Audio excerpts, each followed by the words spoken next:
l'histoire de Saint-Pétersbourg est intimement liée à la Neva et à Pierre le Grand. En naviguant sur la Neva, nous avons pu apprécier les perspectives et les points de vue grandioses qu'elle dévoile de Saint-Pétersbourg. Sans oublier le spectaculaire passage, au cours des nuits d'été, des bateaux qui remontent le fleuve. Mais on lui attribue aussi de dramatiques inondations. La plus meurtrière a eu lieu en 1824, inspirant le poète Pouchkine pour son œuvre Le Cavalier de bronze. L'origine de ces débordements, heureusement bien maîtrisée aujourd'hui, sont peut-être à rechercher dans son nom, qui vient du mot finlandais nevo et qui signifie marécageux.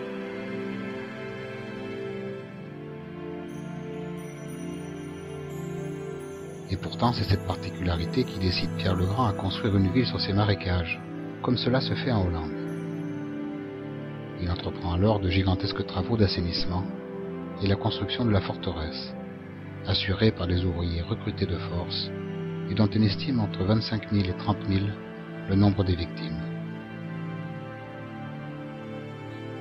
C'est de sa modeste petite maison, première construction de la future ville, et pieusement conservée depuis, qu'il supervisa lui-même l'édification de la forteresse Pierre et Paul.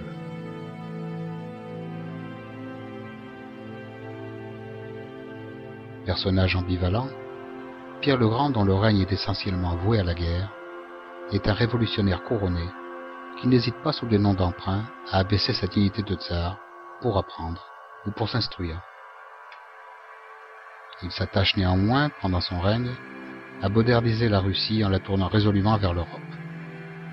La construction de Saint-Pétersbourg, avec son tout nouveau statut de capitale de la Russie, ravi à Moscou, est une étape décisive de cette volonté affichée.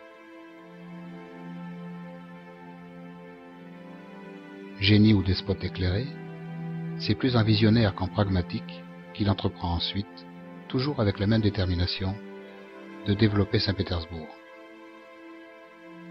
Pour ce faire, il n'hésite pas à obliger les notables et les riches marchands à construire maisons ou palais dans la nouvelle capitale, et ici seulement, selon des plans, des alignements et des règlements établis par lui-même. Il vise par là à édifier la ville idéale, cette ville qui, 3 siècles plus tard, offre à nos yeux ravis des ensembles grandioses, comme entre autres le fabuleux palais d'hiver.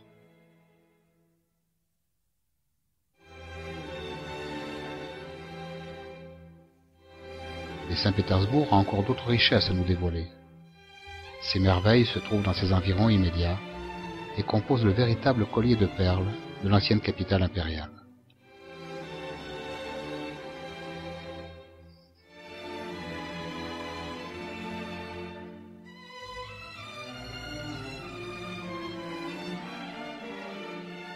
Peterhof, qui signifie la cour de pierre en hollandais, est la première résidence construite à l'époque des réformes et des victoires maritimes de Pierre le Grand.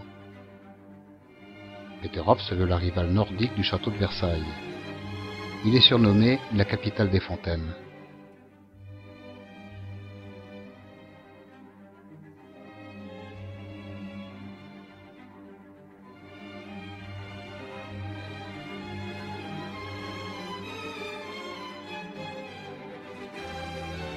Lorsque ces milliers de jets cristallins s'élancent, s'entrecroisent et se répandent en poussière irisée, les jardins de Peterhof se transforment en une véritable féerie aquatique, qui à elle seule justifie le voyage à Saint-Pétersbourg.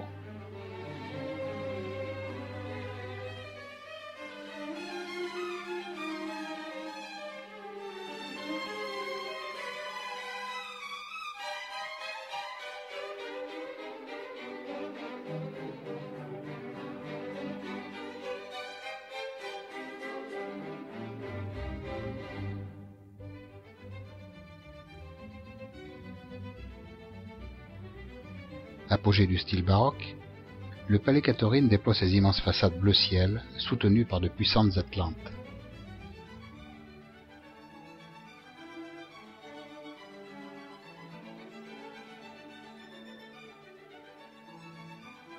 Son parc romantique, chanté par Pouchkine, renferme de gracieux pavillons.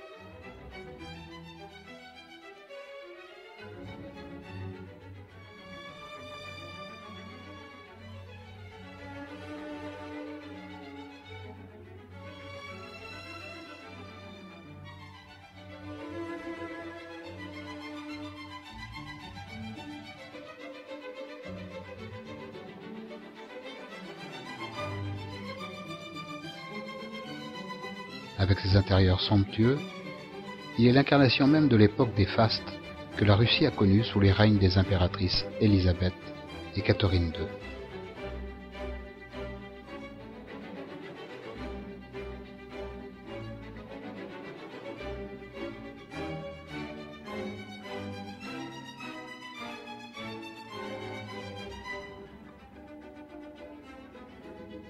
Lorsque l'on voit les photographies des ruines calcinées, à partir desquelles elles furent relevées et reconstruites à l'identique, on éprouve encore plus d'admiration pour cet exploit sans précédent.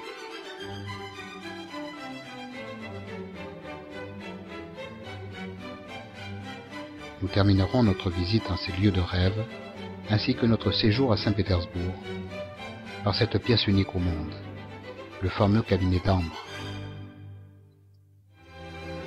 La pièce la plus précieuse et la plus énigmatique de tous les palais de Saint-Pétersbourg.